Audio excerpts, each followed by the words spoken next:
Most people can't purchase a home with just cash. So they need financing from a bank, a lender, a broker.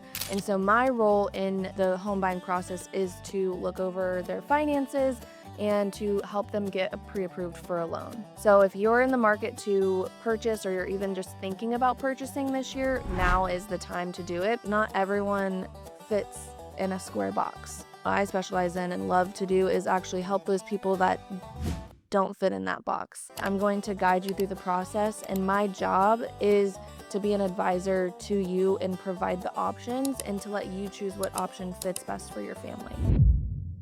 My name is Erin Waddell with Novus Home Mortgage, and this is the Working Class Roundup. Saddle up. Punch that clock. Let's ride.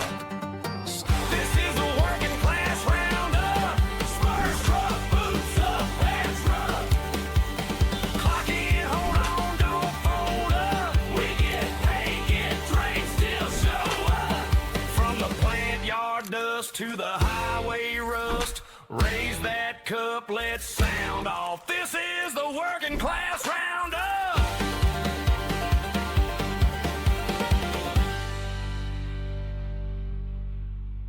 Yeehaw! Welcome to the Working Class Roundup. I'm Cowboy Jody Collins, your host, and with me this morning I have a very special guest in the mortgage industry. She is a guru of everything on the finance side, Miss Erin Waddell. How you doing, darling? I am doing great. Thank you so much for having me. Oh, most welcome. I am actually super excited to get you on the show here. What we do here at the Working Class Roundup is we feature and spotlight small and medium-sized businesses all over the great state of Texas. Talk about what inspired them, what makes them unique and great. And then on the flip side, we talk about the nightmares and the things that possibly happen in that occupation. So with that, Erin, let's talk about a mortgage broker. Now, whether they're residential or personal, what role does a mortgage broker play in that life cycle? Yeah, so a mortgage lender or mortgage broker is a super important part of the lending process, of the home buying process, because most people don't can't purchase a home with just cash. So they need financing from a bank, a lender, a broker. And so my role in the home buying process is to look over their finances and to help them get pre-approved for a loan. Okay. And then, so would you say in like layman's terms that you become an advocate for that customer? Absolutely. I think that a lot of people think of a lender as more of a negative thing because they're looking into their finances. They have to look at their credit score.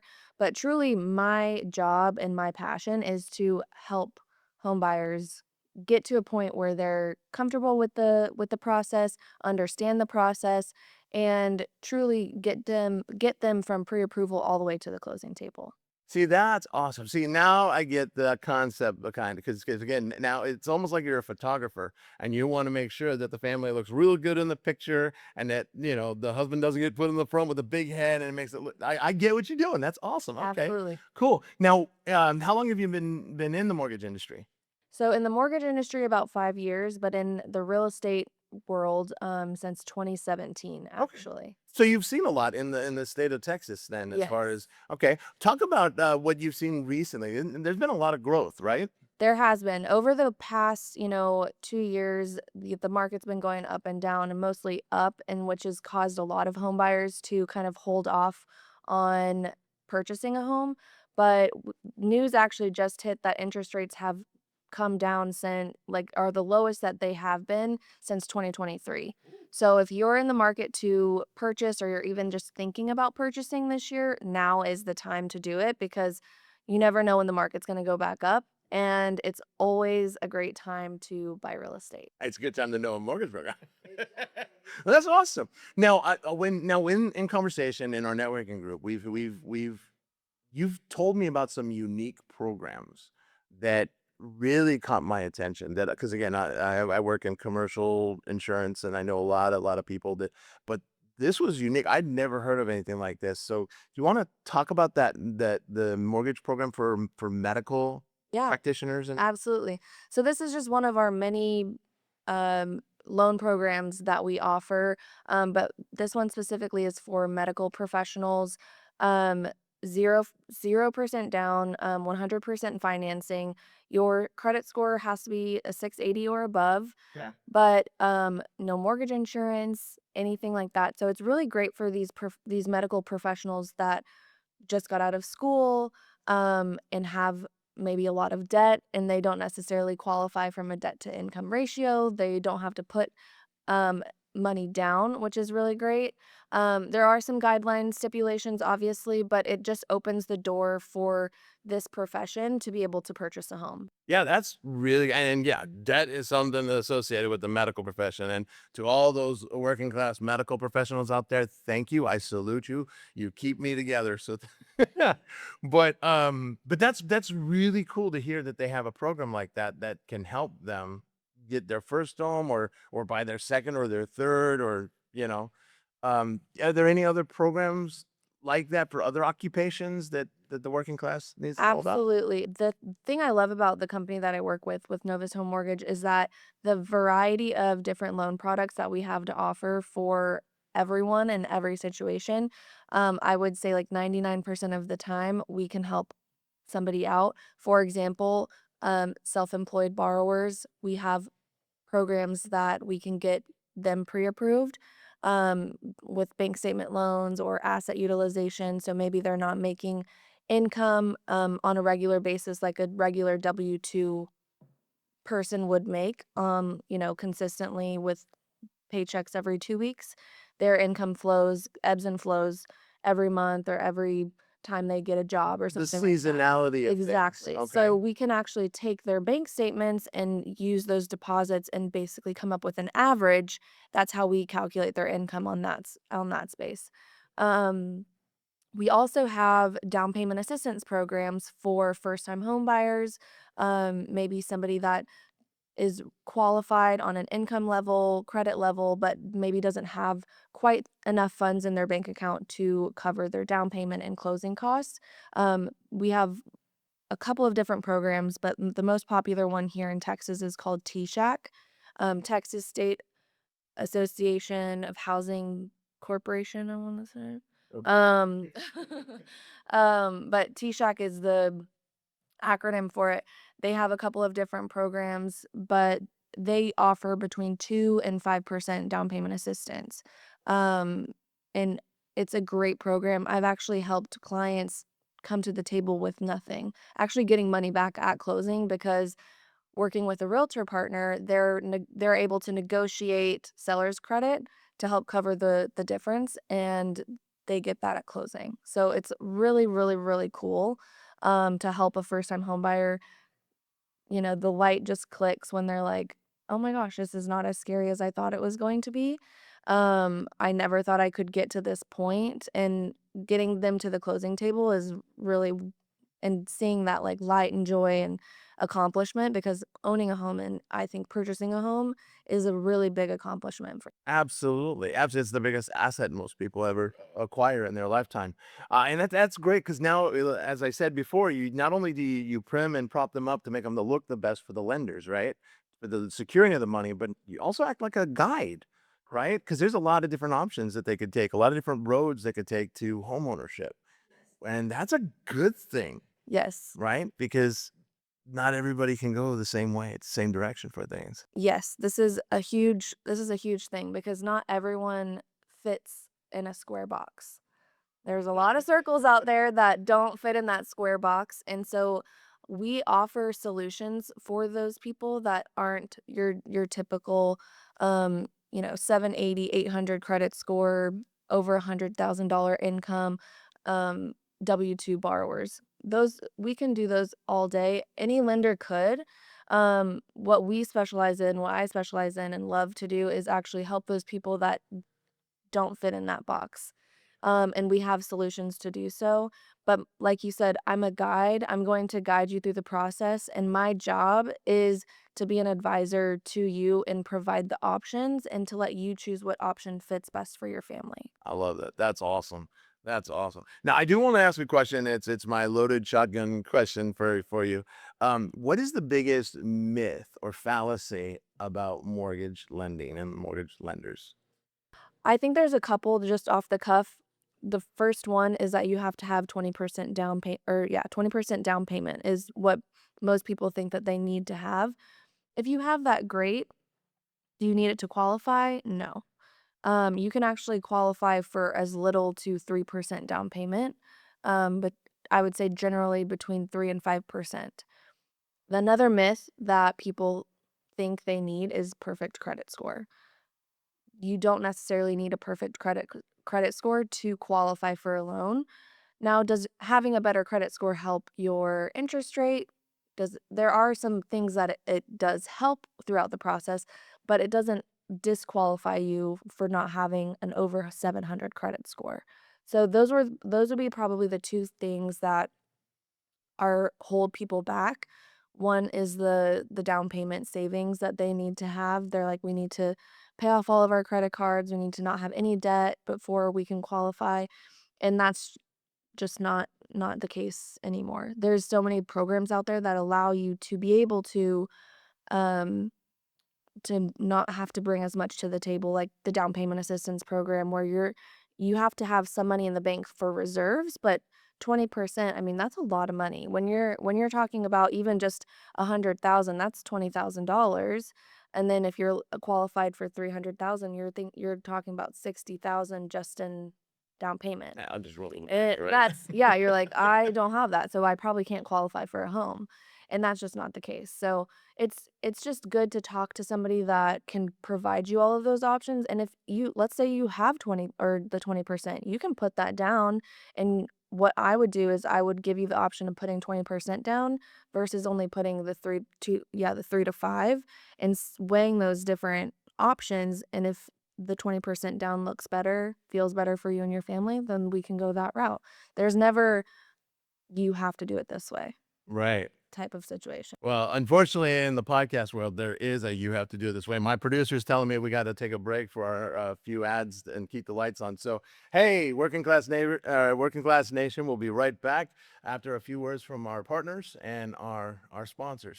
Hey, Working Class Nation, this is Cowboy Jody Collins with Amex Commercial. I want to take a moment here and tell you about something. It shocked me. 52% of the businesses out there don't have all the insurance they need to protect their assets. Whether it's commercial auto, whether it's general liability, workers' comp, or something of the likes of excess liability or umbrellas. Those are all insurance policies designed to protect you and your business. We want to be that expert to help guide you. Find the solution that works for your budget.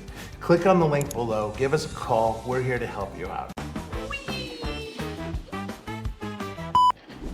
So, social media. Let's talk about it. So, with social media these days, video content is king. It's just a fact of life. If you're not posting video content on a weekly basis for your business, you're missing a huge amount of attention that could be coming to you. And attention is awareness. Awareness is trust. Trust brings clients. If you're interested in knowing a little bit on how video content can help your business, then click on the link below and we'll go from there. Hey, welcome back to the Working Class Roundup. I'm Cowboy Jody Collins. Here with me is Erin, Waddell, my mortgagee guru. And so now we're on the flip side of the show where we talk about nightmares and things that happen. And I've got a nightmare. Oh, I got a nightmare for every single insurance person out there, right? So I can't wait to hear it. Oh, yeah. I love hearing nightmare stories. So whether it is a commercial property or a residential property, every word that the insurance professional hates to hear is when they need the proof of that said insurance.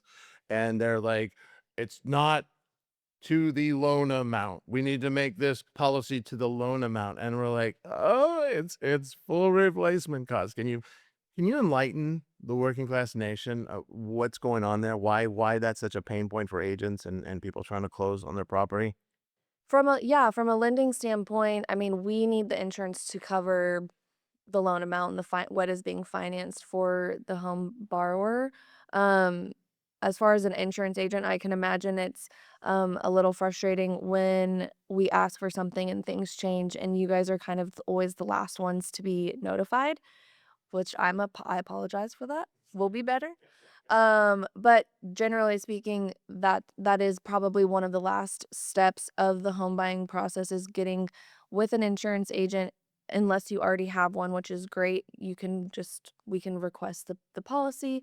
But I think it's a timing thing and just having that relationship with the insurance agent and just being in constant communication with them throughout the process and letting them know what's going on. Yeah, it's one of those rare things when we do write a property, a lot of times we have to work with the mortgage lender and say, "Hey, look, the value of the land, the value of the real estate, that it's we're not covering that. We don't cover the actual loan itself. We're covering board for board, nail for nail, and the labor cost to rebuild that house. That's what we're covering. And so when you're asking for us to go above and beyond the loan, that's where there's a little bit of frustration. That's where we have to add that special language, full replacement cost. And then mortgage, oh, okay, the banks will accept that because yeah. So It's honestly an underwriting thing and it's verbiage. and again, sometimes I've seen it hold deals up because and I always try to explain, like, if you take a house, same square footage, same exact materials, and you pick that up and you put it in, no offense, but in the state of Michigan, you're going to pay one price. You pick that up and you plug that same house and you throw it in Beverly Hills, it's going to quadruple. It's going to go times 10, right? Has nothing to do with the materials or the land or anything. It has nothing to do. It's just market value. And remember, insurance is always about protecting the stuff that built the house, not the market value of it. And that's where I know agents and customers and mortgage lenders, they all get in this little like, what do I need to make it close? Just I want to buy the property, Right, right? yeah. So it makes sense. But that's again, that's one of those things that's it's a big issue. Now let's talk about now you write all over the state of Texas, right? Yeah, so we do Texas and we can do all 50 states actually of the US. Okay, So perfect. anywhere outside of Texas as well. If you're moving, you're buying investment properties, anything we can lend on that. So you set up my question perfectly. Is there a different process when somebody is purchasing a property in a coastal zone, say like in Texas, tier one counties, down by Galveston or down by Corpus Christi, versus location in Waco? Honestly, no. I mean, Not from a not mortgage. from a mortgage standpoint, no. I mean, maybe on an insurance standpoint, if they're in a flood zone or anything like that, that needs to just be addressed. And generally, like our underwriters have a map and they know what to ask for when it comes to that The kind of proof, stuff. the make right. Right. Yeah, because that's a big one. Because again, they're every carrier is unique. They have their own proprietary algorithms and their actuarial data. But in some areas, for instance, if you want to buy a home down in Galveston, they're gonna say, okay, yeah, we'll write the insurance for you, but you have a 5% hurricane deductible, and then you have a 3% wind hail deductible. And sometimes mortgage companies get a little nervous about that. Honestly, as long as you're covered and your debt to income, it doesn't your monthly premium doesn't I've never seen a deal turned down because of that. Okay, so then I just found one more fallacy then for you to load up in there for you to explain. That's true. That's There awesome. are some I mean, there might be some areas that lenders don't want to lend in just because of the types of, like, laws or housing laws, like, New York is a really iffy state, that there's a specific, like, location in New York where we just don't lend because they've got their own rules and it's just kinda crazy, honestly, because we can lend everywhere else. I'm like, "Why that one area?" But as far as from an insurance standpoint, I think as long as you're covered, and that's what I mean, we obviously care about that. We need the house to be covered, so that's a requirement on our side, and if the premium works with the debt to income, it's not putting you over, that's kind of when we also get in sticky situations when and that's where we're like, "Is there any way we can lower the premium?" Because sometimes the insurance is the only place we can lower anything to just um, get under where we need to go. And see, that's a great comment, and I'm glad you brought that up because again, it's a loaded double barrel question, right? No, you can't really lower the premiums. Once you find a carrier that will write it, you can't. The only thing you can do is adjust the risk. Meaning, if you need the premium to drop, that means you as the customer have to inherit more of the risk, meaning higher deductibles. Now we can lower that premium because you're taking more of the risk on. So Working Class Nation, some tips for you there. If you're trying to purchase a property, an investment property, or a new business property, and you're going in some of the coastal regions or areas that are labeled as brush zones, there's a lot of little hazards out there that insurance companies are aware of. Make sure you negotiate. Again, it's always about talking it through and making what works work. I think that's a good point that you bring up, is that everything in real estate is negotiable to a certain extent. I mean, on the insurance side, I'm not entirely sure 100%, but as far as real estate, the deals, what you're offering, getting an offer accepted, looking at all your options, talking with your lender, it's all about the communication, and you really want to work with somebody that's going to communicate all the way through the process, not just get you to processing, hand you off, and not talk to you ever again. That's something that I like pride myself on. I will talk to you from the point where you call me and ask me to get you pre-approved, all the way to processing, ask you how house hunting's going, and then get you all the way to the closing table. And if you're in Texas, I'm coming to your closing. Oh, that's awesome. Yeah, gee, the word you want to look for in the insurance world, the same scenario is called mitigate risk. So if you can mitigate the risk, and what I mean by that as an example is like if you go to a carrier, if I go to a carrier on behalf of a customer and they say no, we don't want this risk. It's too much risk associated with it. I say, well, wait a minute. What if they agreed to a $5,000 deductible versus a $1,000 deductible? Well, I've mitigated risk, right? I've taken off the table any small fender benders or any small claims that might happen. It's only going to be major. Now the underwriters, okay, we'll roll the dice with that one. So that's how an insurance professional can mitigate a risk on a property to get it potentially written. And that's the name of the game. Is it's always risk versus investment versus, and as long And as that's what you guys are doing when you're like, we're waiting on underwriting. exactly. that's the I'm buzz like, thing. We're waiting on underwriting. We're always It's waiting on because underwriting. we're negotiating. It's Yep. this very similar world. There's no yes or no. It's always, well, let's talk about it. Yeah. Right. That's the nature of underwriting. And can we make sense of it and mitigate enough risk where they're like, yes, because a lot of people don't know this, right? But an insurance policy is a piece of paper with a promise on it. And then the company that you're written with has the capital to make it whole. So it's a blank check. And that's not petty dollars. I mean, we're talking some serious cash on that blank check. So they want to make sure that, okay, yeah, it's a good risk. Or okay, we're comfortable with that. So I mean, in same scenario on the loan side of things, where you're saying you're going to be paying this monthly payment every single month. If you don't, we have the right to take back the mortgage because you defaulted. And that's like in the paperwork at closing, you're saying I'm going to pay this. And when you don't, that's when people go into foreclosure and the banks take back the properties. So when just to kind of piggyback off of what you said, it's basically a blank check. We're offering you this money to close on this home. We're fronting it, and you're promising to make these payments back to us over this period of time. At Working Class Nation, that's what it's all about. Responsibility. You say what you do what you say, and you'll be good in the mortgage industry and in the insurance industry. Erin, thank you for today. I really appreciate you being my guest Absolutely. today. Thank you so much for having me. It's been a Absolutely. great time. How would the Working Class Nation get a hold of you if they have questions or would like to talk to you? You can always find me on social media. I'm on Instagram, Facebook. You can also call me. My number is 214-952-0924. Also, text messages is great as well. Or you can shoot me an email. It's Waddell, Waddell, at novushomemortgage.com. And of course, we'll have that down in the links below so you can reach out, as well as if you need protection for anything that you buy with Erin's help. For the commercial side, we're here to help you with that. And with that, I want to say thank you to the Working Class Nation for watching, and happy sales and happy trails. We'll see you on the flip. This